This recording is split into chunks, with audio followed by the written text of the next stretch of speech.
Okay guys, we are back today with our 2018 GMC Terrain, and this is going to be a 10,000 mile update of the Terrain. We have had it for about 6 months now, and 7,500 miles I would say.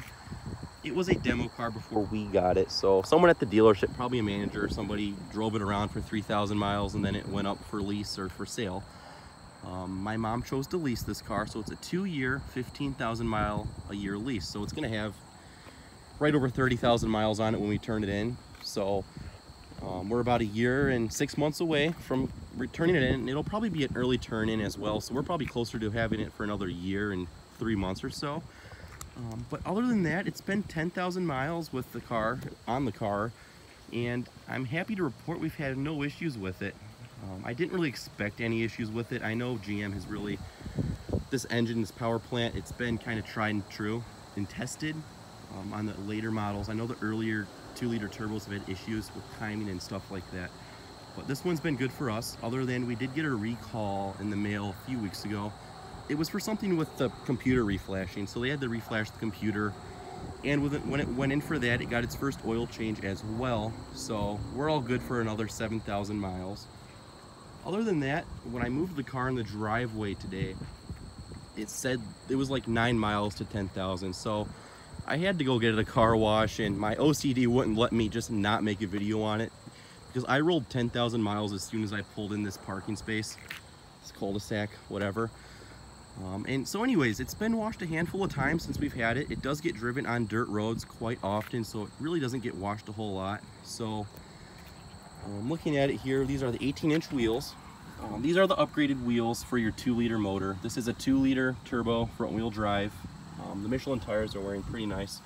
We're not going to be replacing those in our ownership. The next person will. As you can see, the wheel wells are pretty muddy, but that's just daily driving for this thing. As I said to people, this is a really nice car for people that aren't into cars. It rides really nice, it's got good power, and it's got a lot of nice standard features on it. There's a few things I wish it did have, but we'll get to that in a minute here. Unfortunately, this is the black paint from GM. It's a really nice paint when it's clean. It's got a really nice metallic sparkle to it. Ford doesn't do it. I know Chrysler has a nice black as well with metallic in it as well. But this isn't aging well, as I said. If you're getting a black car, you need to really kind of pamper it to keep it from getting swirls, because you can see every little imperfection in this paint. Something got sideswiped right here, but the paint is all swirled up. It's not in good shape, so it needs a whole paint correction, which it's probably never going to get. And I would like to wax it, but I don't have the time. And it's a lease car, so I'm not too concerned about keeping it the best.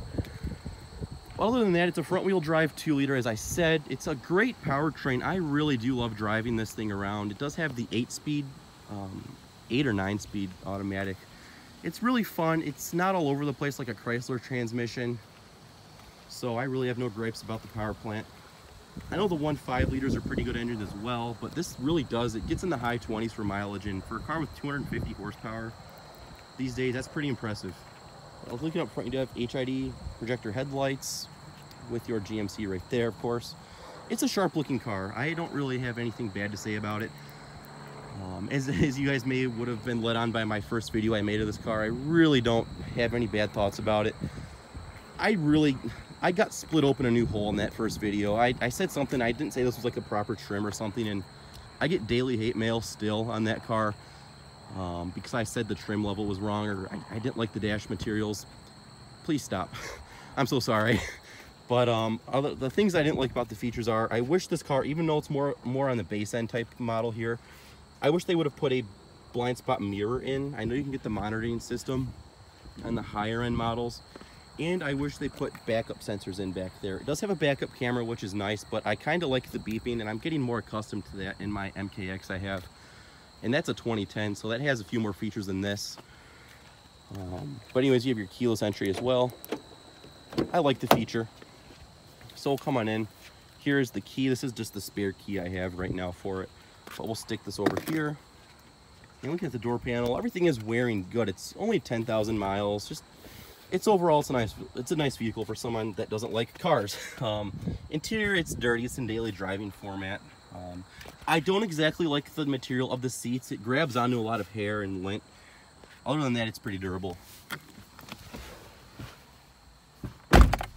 Some fun on the brake, and we'll start it up here. I'm looking at the leather wrapped wheel. It's aging really nice, no shininess or anything like that. Gauge is doing a nice little sweep, as you can see, 10,000 miles right there. And then there's your mileage to empty. I just filled it up.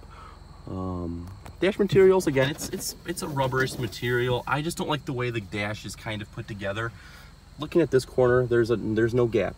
But if you look over there, I never noticed that, but that's not a very nice gap right there. And this being an early build model, you would have thought they would have caught that, but that's just my take on it. It's a lease car, that's what I gotta say.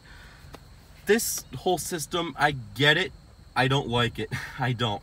And I wish there was a sport mode as well for this, but that's me again. Dual zone climate control, which is really nice. Heated seats on the cloth, that's nice as well. I like how you can have your back heated, so that's pretty nice on those colder days. This is the base system for the GMs again. This is where I also got shredded a new hole. I'm so sorry, I don't like this system. I know you can get an upgraded system. That's not much of a nicer system than this. You get a bigger screen and just a little bit of a different home screen. I don't like it. It's all over the place. It's confusing to use. And again, if I lived with it daily, I would probably figure it out. But it's still, you need to take your eyes off the road to figure this out, and I just don't like it. Has a 6-speaker audio system. You have 4 on the doors and 2 tweeters up there. It's mediocre sounding. I definitely think it needs a subwoofer. And the sunroof as well. My mom really likes this feature on the car. And you can open it quite a bit. That was the standard opening, and you can open it more. I don't think my mom's ever going to have a car without a moonroof again. Leather console is holding up nice. You have snow mode as well. I think it just starts the car from like maybe 2nd or 3rd gear. 4K rev limiter. We'll turn the headlights as well. I haven't really ridden in the car a whole lot. I do drive it every once in a while. So apparently the unlock button didn't work. But I don't have not too many bad things to say about it. Now if we owned it, that'd be a whole nother thing, but for a lease car, it's not too bad. And especially what the 2017 and the previous generation of this car is total and utter garbage. Dual mat pockets. I'm going on a rant here, I do apologize. Vents back here, USB chargers, and an armrest. Again, it's pretty tastefully done. You have Bluetooth speakers up there as well. And again, this massive glass roof is really nice to have. Materials all do follow through. Again, the motor is really refined. It's a nice sounding motor. It's a smooth rever. I don't know where I'm going with this, but I enjoy driving it. I don't hate driving it. So there's your under storage right there. I do believe there's a tire under there. So there's all of that. And it's nicely laid out for what it is. And you have some handles to fold the seats right there. So, and some tie down latches and all of that.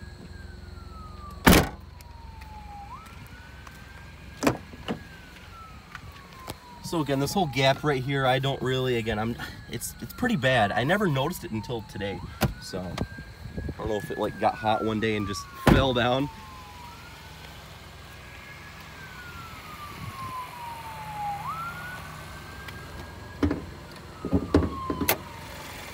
Under the hood is a 2-liter Ecotech ticking away just fine. It's never been cleaned, and you can see the geniuses over at GM did a great job filling it up with oil.